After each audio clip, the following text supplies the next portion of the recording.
Okay, so Gibbs free energy is a measure of whether something is thermodynamically favored, meaning it just happens on its own accord under those situations.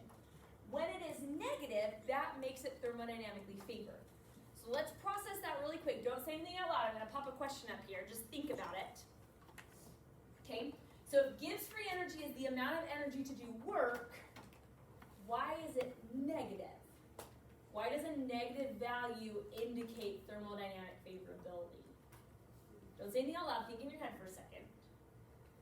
Because understanding that it's negative is like fundamental to connecting everything we're going to talk about. Okay, Isaac, what's your thoughts? If it was negative, it wouldn't require the energy to happen, and it would be releasing energy to happen. Good. Yeah, it's all about direction, right? Keep in mind, same thing with XO. Negative delta H means the heat is coming out. Negative delta G means energy is coming out. I didn't have to pay it to happen. It just happened, and in the process, it actually released to get there. Does that make sense why it's negative? So keep in mind, negative is a directional thing of where's the energy going. If it's positive, that's the payment. I have to pay that amount to get this reaction to happen. Okay? Now, what we're going to look at here is a few different things. So we're going to look at calculating delta G mathematically, but then we're also going to learn how to predict it from molecular viewpoint. Yeah? So what makes something spontaneous? Like specifically, like does it just make it like so if it can happen it will? Or is it like it doesn't need steps to like make it happen? Yeah, it doesn't need, outside of what's there for it to take, right? Like it doesn't need So any spontaneous, extra to make it happen. so you don't have to put like energy in it? Yeah. Because there's already energy there. Like, it could be taking energy from the environment, right? Like when something melts, that's what it's doing. But in the situation it's in, I don't have to add any extra energy that's not already there. So it's spontaneous if it's natural? Yeah. Yeah. Under whatever conditions you're talking about. Yeah, that's really a great way of thinking. Thermodynamically favored are reactions that just naturally happen. So, Grant. So like ice melting wouldn't always be spontaneous, like if it was like in a freezer. Perfect. It wouldn't be spontaneous. Yeah, so we would say for melting, in a freezer situation, it's not thermodynamically favored. It's not going to naturally happen. Yeah, no, great connection. So yeah, some things are like always thermodynamically favored no matter what you do. Like no matter what situation you're in, it's always going to happen. But then there's a lot that are like sometimes. Wait, depending on so the what's an temperature. example of like something that'll always be thermodynamically favored? Death? What? Well, Am I wrong though? if you think of death as a chemical reaction, I guess. What about an oxidation? Well, if I place something, Like you put a banana out and turn it brown. Yes, definitely. Yeah, definitely. Because in those conditions, which are our normal conditions, Yeah. that's what always happens. Combustions are the ones I can think of the most that are always thermodynamically favored no matter what. Yes, so we'll talk about that. Some thermodynamic reactions are what are called under kinetic control, meaning they do need a spark. Because to get a combustion go, you need to spark it, right? Like my paper doesn't just light on fire all of a sudden. Wait, really? But that's also when I just like snap my fingers. But once it does, it is thermodynamically favored because I don't have to do anything else and it will continue to burn. So, yeah. But there's like some like combustion things that don't need a spark, right? 'Cause, Yeah. like, if you like put like an oily rag somewhere. it Yep, can- spontaneous combustions, right? In those situations have enough. Yep, no, there again, that's why they can't, like, hay bales can do that, right? Oil rags, stuff like that. So. Oh wait, yeah, just like randomly bursting into flames and stuff. Okay, put this equation in that box. This should look very familiar. Oh, this is in the box. Oh my gosh, it's this. Yeah, put this in that box right there. So one way we can calculate it is, not another triangle. My guess is it's gonna be Sum of G of the product minus. is the sum of G of the products. well, no way. Does that look familiar? No. Dang it. If it doesn't look familiar, we've looked at it at least 2 hours. Yes, so it's once again the same exact equation we did last time with delta S, but this time we're just given free energy values. So scientists have calculated the free energy of compounds, and you can use that to calculate the overall. If you're using this equation, yeah. So pretty much if you get a table of these, your brain should say, oh, I need to use that equation. If they don't give you a table, don't think about that equation. Isn't that like the same with the S and the H though? I mean, like essentially if they give you the table, you just use the exact same equation for every other. Yep. Wait, let's plug it in just to make sure. You do have to take into account moles. So we gotta do 4 times PCl3 equals per mole minus P 4.4. And then I'm gonna put it in here just to emphasize 6 times 0. And then after you let your calculator do the work, you get an answer of negative 1,102.8.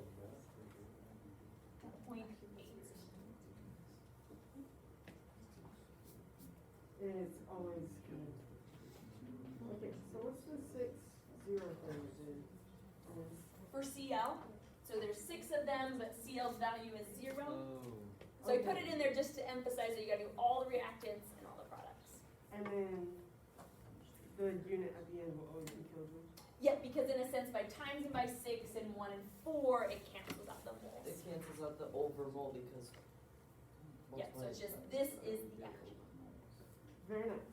Now, interpret this number. What does this tell me about this reaction under these conditions? It is very thermodynamic. Very thermodynamically favored. So just the more energy it releases. That's a big Yeah, so word. it's gonna release a ton of energy and it's naturally going to happen quite easily. This guy's an unpredictable loose cannon. Now, thermodynamically favored is quite the mouthful to say all the time and write. So I made up an abbreviation. Obviously on the AP test you should write the word thermodynamically favored out. But for today's lesson, if you want to write TF, you can. Because it's just, it's a lot to write. We're gonna write this word probably like 10 times today, so. Okay, questions on this equation?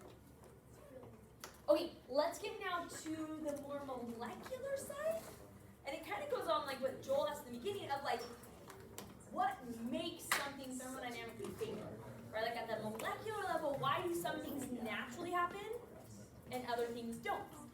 Okay, it comes down to It is so cold.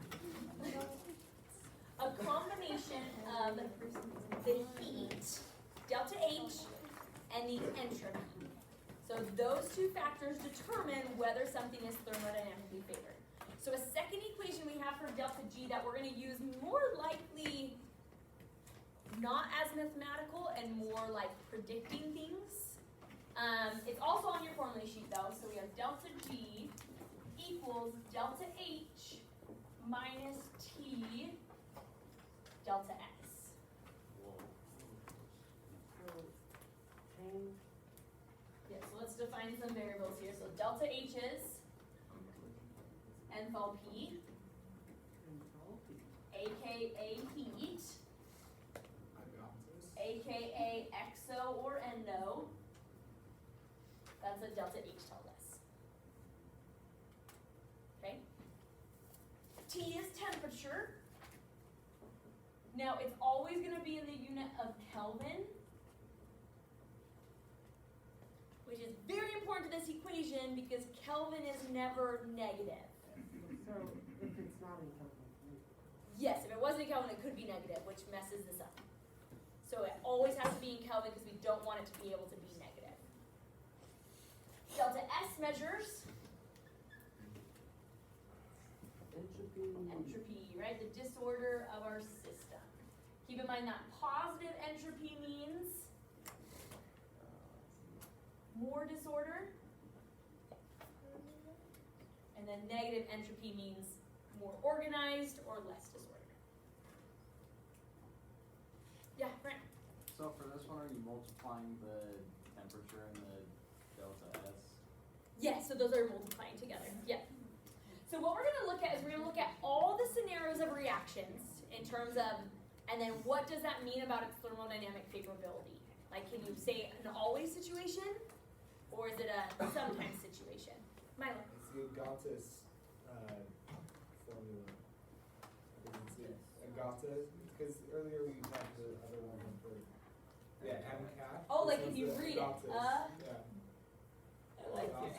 I got this. I got I this. got this. I like it. I like it a lot. I got I've never this. read this one before, like how we read MCAT, you know? Yeah. But if you read it, that's what it Agatis. says. All right, so with this table, so keep in mind you always have this equation.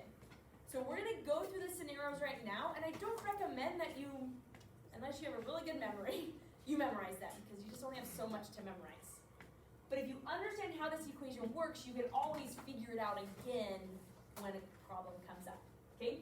So let's go through all the scenarios for delta H and delta S. So let's start with if I have an exothermic reaction. What does that mean about its delta H?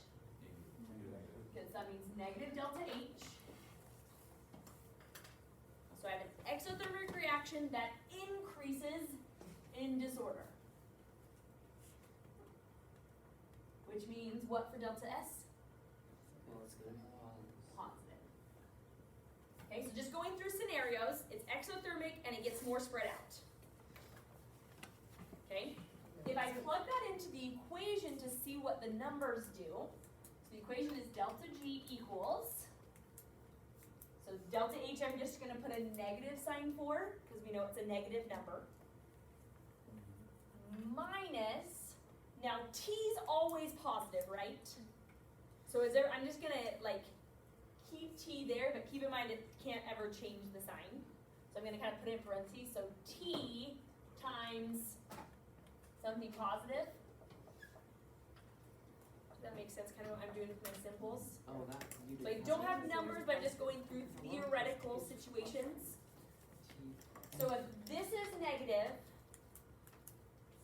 and I'm always minusing something, my final answer will always be negative. Does everyone see how that works? Like it doesn't matter what number this is, because you're already negative and then you're minusing more. It's always going to be negative, which means always thermodynamically favored.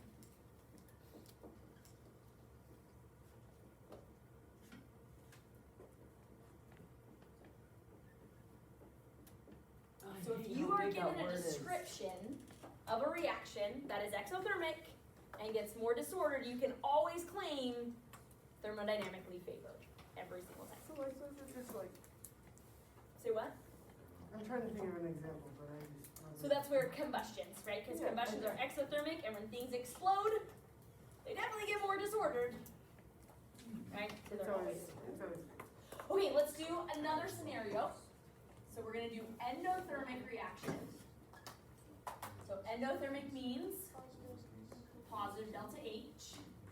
An endothermic reaction that gets more order. So negative delta S.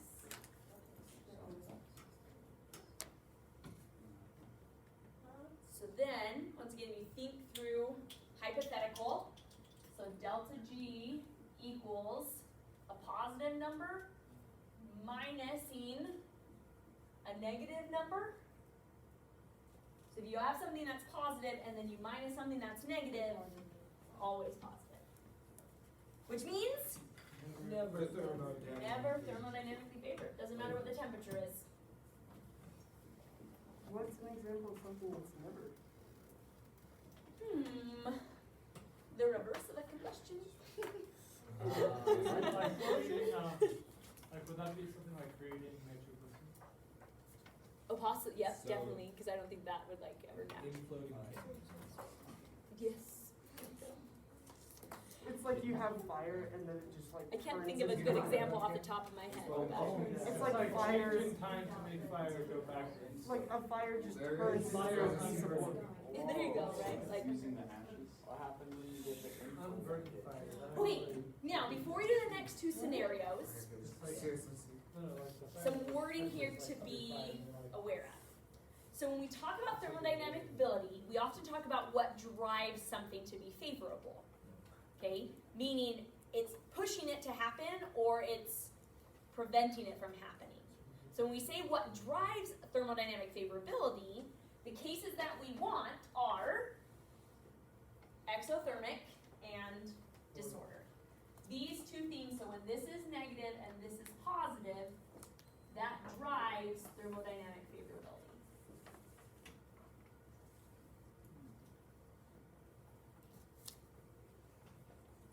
If something is endo, that is stopping favorability, and then same thing, if it's getting more organized, then that's stopping it. So now let's talk about the situations where you have one of each. You have one thing that's driving thermodynamic favorability and one thing that's stopping it. So let's do exo again with more order.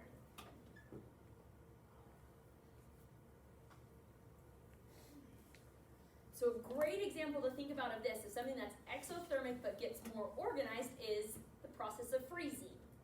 When water freezes, it is exothermic, heat gets released, but because you're freezing, the molecules get more organized. So we go through our scenario here just to see, so we have delta G equals negative value minus a negative value, which means you're increasing. Wait, is that like a, oh my gosh, wait, so it's like a plus? So it's not guaranteed, right? It would depend on the actual numerical values if it stays negative or goes So positive. is it just like kind of thermodynamically favorable? Well, what we can Sometimes claim, on the Aiden, is we scenario. can claim what situations will help promote it to be thermodynamically favorable. So, if I want it to be negative, do I want this value to be big or small? Small. Did everyone see that? So if I want delta G to be negative, we want this to be small because we're, in a sense, adding to a negative. So I want to keep it negative, so I don't want to add a big number. So these ones are favorable when temperature is low. Oh. I love that. Oh. Which, does that make sense for freezing? Oh yeah. Yeah. Because freezing is spontaneous when it's cold, but it's not spontaneous when it's warm. So we're gonna write that as a reminder that example is freezing. So what we would say in this is for this process, we would say that the entropy, sorry, back up, not entropy, the enthalpy drives the thermodynamic favorability. Because this doesn't help thermodynamic favorability, right? It's So just, this The would other be a one's gonna be situation. favorable when temperature is high. Say that The again. next one's gonna be favorable when temperature is high. There you go. Get to the reverse, right? So we would say that this one is driving favorability. And so then you have last scenario, reverse it. So we have endo, positive delta H, positive delta S. And you go through your scenario of delta G, that means you have a positive minus a positive. So it could be either. But if I want it to be negative, I would want this number to be as big as possible. So high temperatures, favorable with high temps.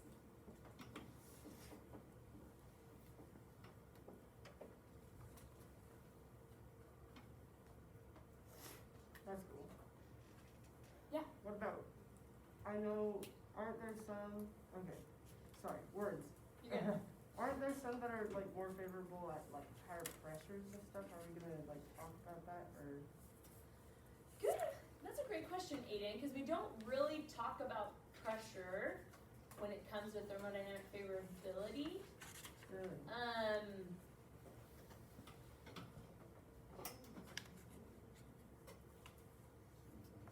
I think because, this is my guess, I don't actually really know, I've never thought about it. My guess is that because pressure and temperature are always connected, Yeah. so that's why we just focus on temperature. Because in a sense, if pressure goes up, it's gonna change the temperature of the system too. So that's why. But yeah, you're totally right, because pressure helps things freeze or like vice versa, so. Cause like if you're, say on a planet with a different pressure, like you could be holding ice, like your blood could instantly freeze. Right, yes, because of the pressure, not Yeah. just, but I'm guessing because the temperature would match where the pressure is too. Okay. Yeah, great connection though. Okay, everybody stand up. Stand up. Stand up. Okay, take a quick stretch. We got an AP practice test question coming up. Are you ready?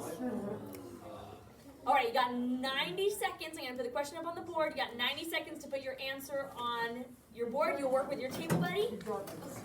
Ready? Set. Go. Oh, wait, so this is not on our, Yeah, it's not in your packet. It's just a. we do it on our brain board, that's right.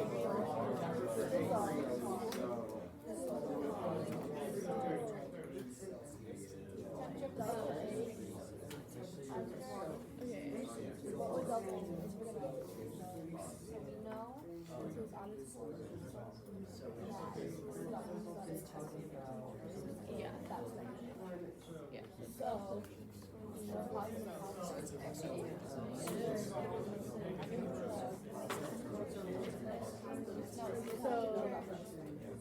it's if the solid going to liquid, so it becomes more ordered. No disorder, more disorder. Yeah, solid to liquid, more disorder. Negative order, So that means that. So it's a negative S. so we're looking Wait, no, at positive. Either A or, so that means it would be negative, right, or positive, so it's hold on. Oh, wait, we realized the only, there's only, he is only the one that has negative. Well, he is the only one that has negative. Oh, yeah, so the, wait, but it's not gonna. All right, you got 15 seconds. I'm confused because the way that it works out, like, And 5, 4, 3, 2, 1. Put an answer down and show it. Do we get a smiley face? Thank you, Brett, for making that bigger. Oh, weird. You're like split through the room too, kind of It's like. like A or D, right? what did it Yeah, A or D are the two things people are choosing. It's A, B, C, or D. I think it's Four. Okay, put your board down. Let's talk about it. So the first thing you gotta look at is what's entropy doing and what's heat doing. So the first thing is recognize it said solid calcium chloride is added to water and dissolves. The dissolving process always increases in entropy because they're getting spread out. That makes sense. So delta S should definitely be positive. So that's good. So you're all halfway there. The second thing it says is that the temperature of the solution increases. Oh, I didn't even think about that. So that's telling you about delta H, which is exothermic. So if you said, do you have a smiley face? Anyone who picked A care to expand on their logic so we can fix all the A people and why they picked I A? just like, for me, I just like missed. Did you not read? I just Catch missed that? the access. Like I didn't even, like I guess, I just didn't read the question all the way through thoroughly, so. Any questions about this question before we do another one?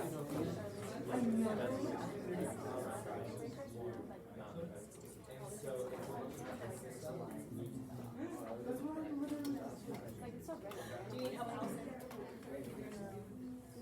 It's okay. I guess it also makes sense because you don't want the energy to do it and it's negative positive. I know next to our very tricky. Yes. Yeah, thing to think about is that exo means heat. If I can feel, if I got something to be heard, and it feels hot, where's that?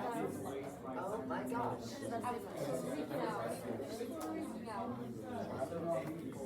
But,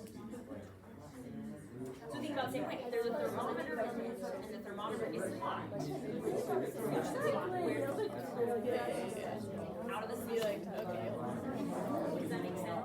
Or just like overthinking. Yeah, I agree though. It can be very, your logic is straight on with endo and exo, but then you can easily trick yourself into like, if it helps, This would be like, exothermics always feel hot to us. it might be more Because we're feeling the heat being released, and endothermics always feel cold. So if the temperature gets hotter, then that's exo. Yeah, because so if they gave you T and T went up, then yeah. Okay, this one I'm gonna give you 2 minutes, so another one, oh wait, that's right. Don't do it, there's a slight typo I need to fix. It made it confusing last period. Okay, it's frozen.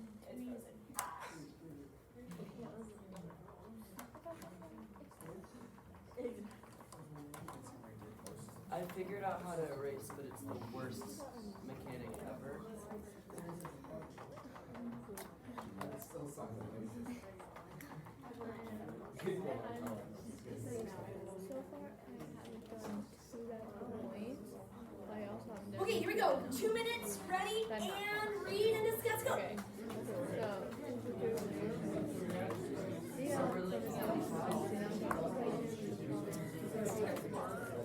Okay.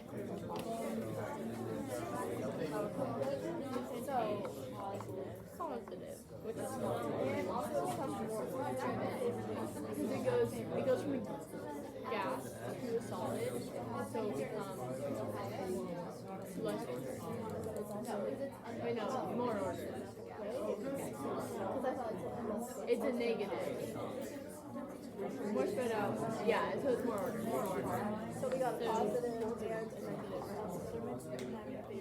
Okay. So what is it? Negative. So the reaction failure. Okay, so it's driven by the enthalpy.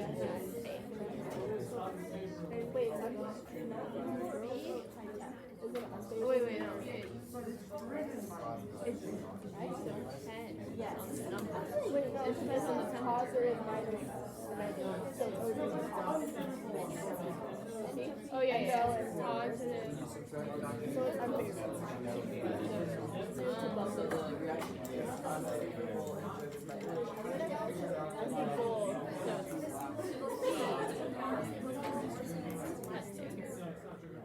What's the difference between All right, you got 30 enthalpy seconds. is no, enthalpy is H, and entropy.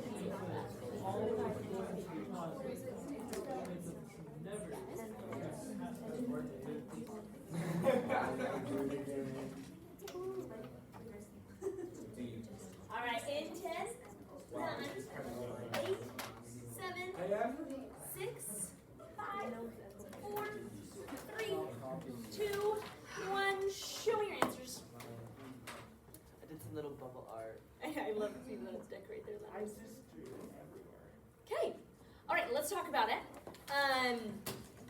So first thing I would take note of is it says, it is observed that the reaction producing NaCl from its elements does not go to completion. That sentence is extremely important in that it tells you It doesn't go to that. it's not favorable, right? Things that go to completion are favorable. Oh. Things that are not most likely are unfavorable. Okay? So that kind of gives you a starting like 50-50 choice by recognizing that. Then you have to look at what is the entropy doing and what is the enthalpy doing. So our enthalpy is endothermic. Does endothermic help favorability or hurt it? Heard it. Hurt it. So that would not be helping favorability. For entropy, what's entropy doing here? It's getting more ordered. Getting organized. Is organized favorable or unfavorable? So they're both unfavorable, so they're both making it unfavorable. Right. Can you give us mine for Yep, you know, it's nice. So, questions on that question? that face. So we're saying. Okay, We're doing that. last thing for today here, everybody, You want home? or two last things.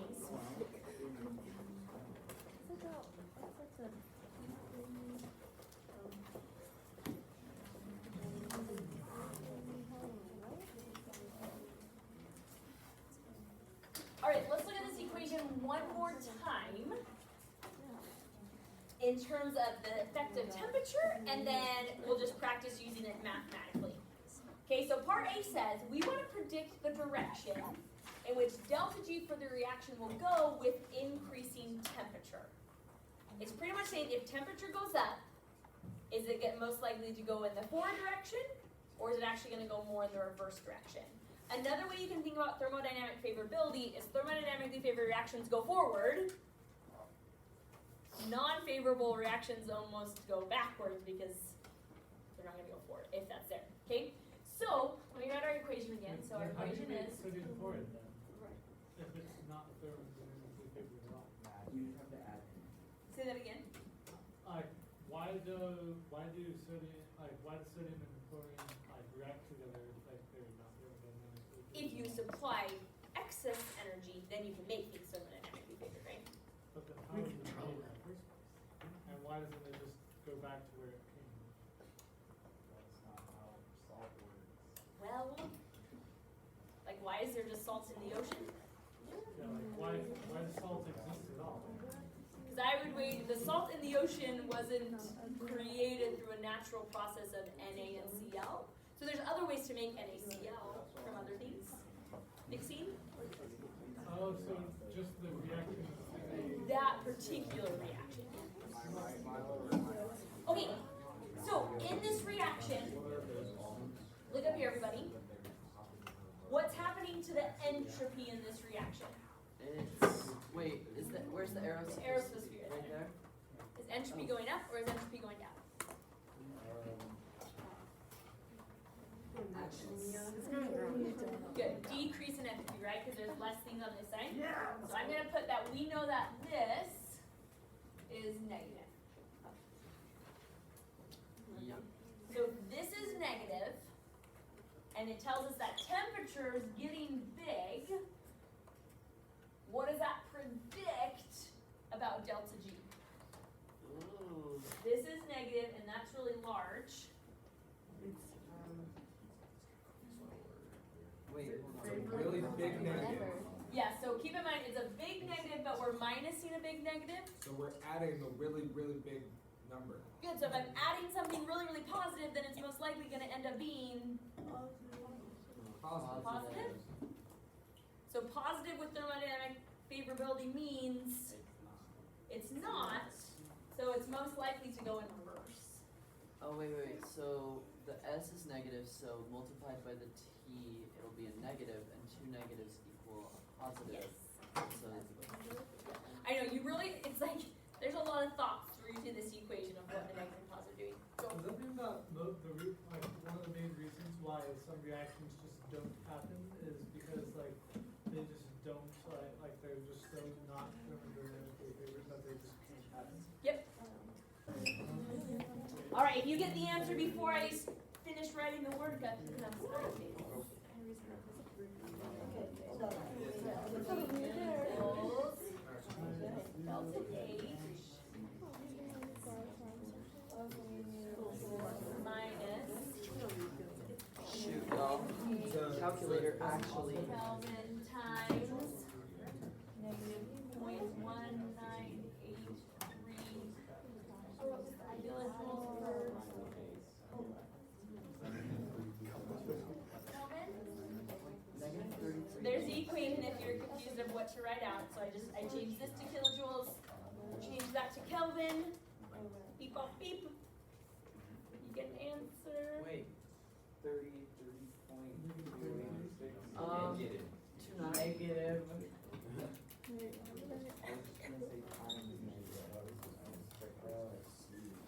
Wait, why is entropy changed in joules? Say that again. Why is entropy in joules to Kelvin?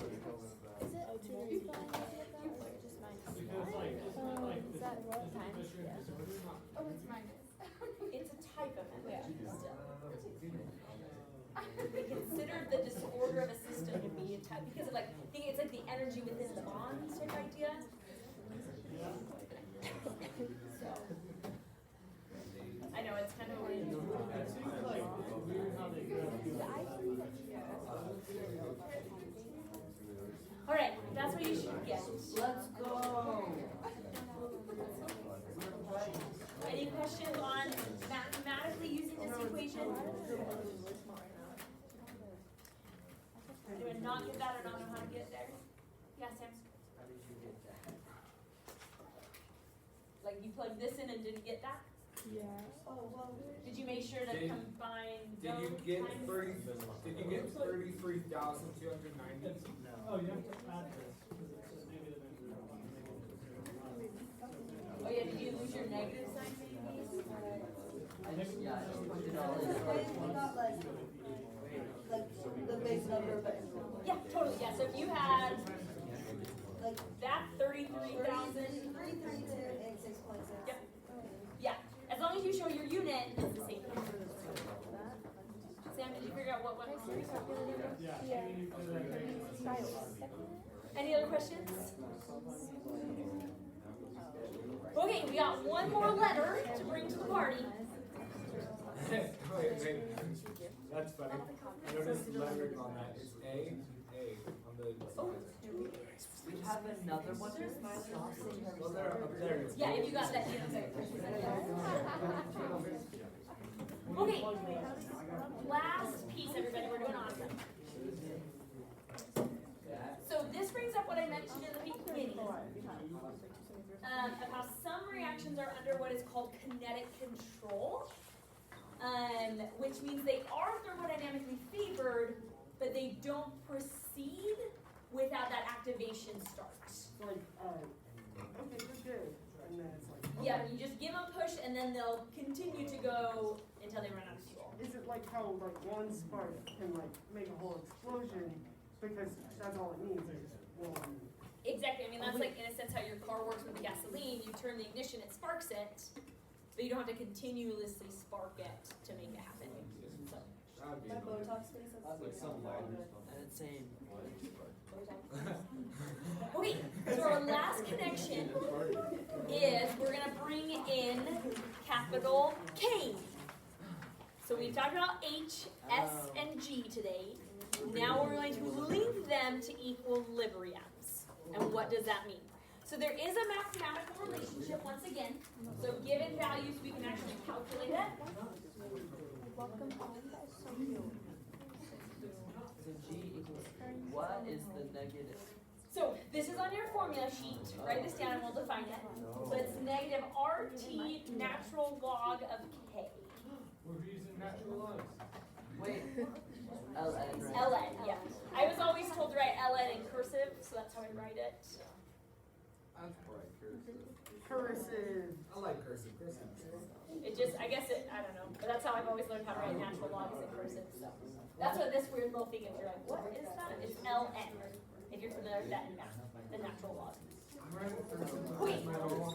So this right here is we take the natural log of the equilibrium constant.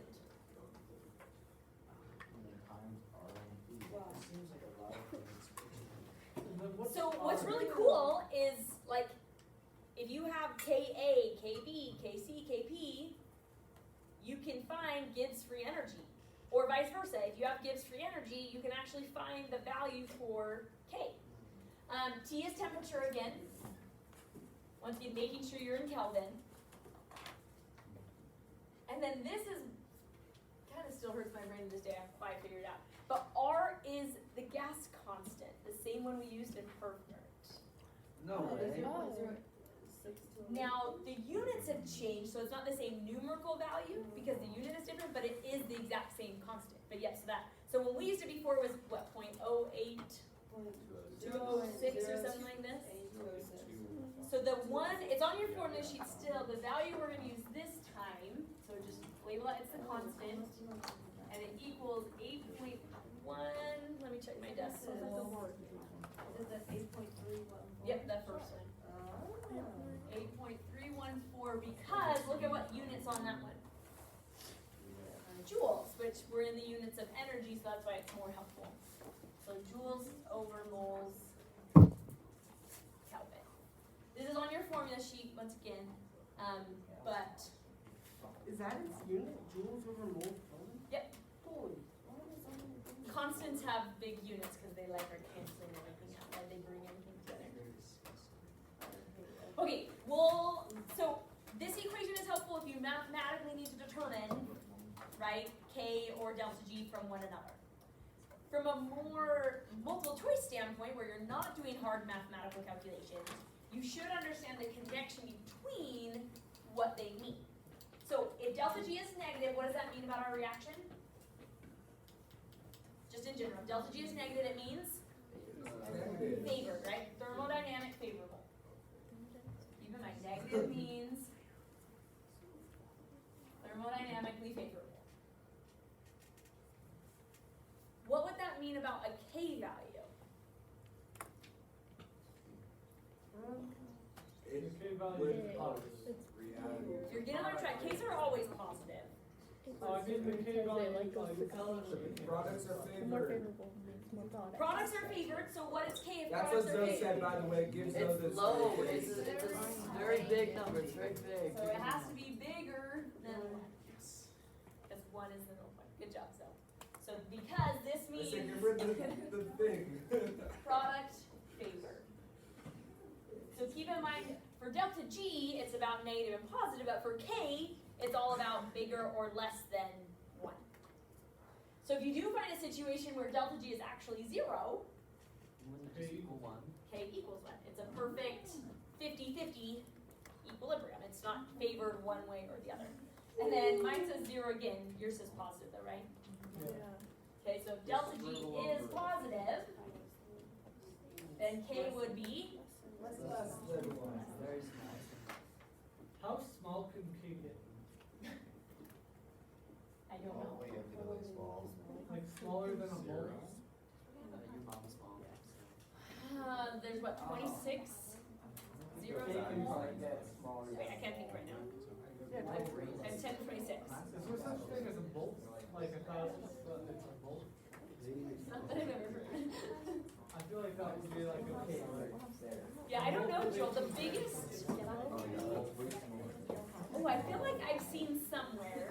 I feel like I've seen a K value that was like times 10 to the negative something. Negative 30 something. Wow. Third best. Yeah. Absurdly tiny, especially since like, you know.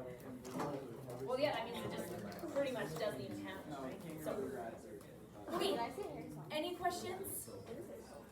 Yeah. What's your favorite number? Really good question. I have 2. I don't know if, no, 10 is probably. 10's the number of like main characters. Did you know that? No. Like in every athletic like TV show, anime. Oh, yeah, well, because It's in like soccer, the 10. best player is number 10 always. Like, they give number 10 is a very selective jersey in soccer. Oh, interesting. So you're the best player. Isn't that just a huge surprise? Wait, homework tonight is really short. The 9.3 is about as short as last time's homework. It's just like 1 page, not even a backside, and then 10 pages of reading. So you should hopefully have a lot of time to continue working on those Unit 8 things. If you haven't already, I would do a quick mental mark off of 9.1 and 9.2. Right, like how well are you understanding entropy? And if you don't, come see me about it, okay? All right, thanks guys.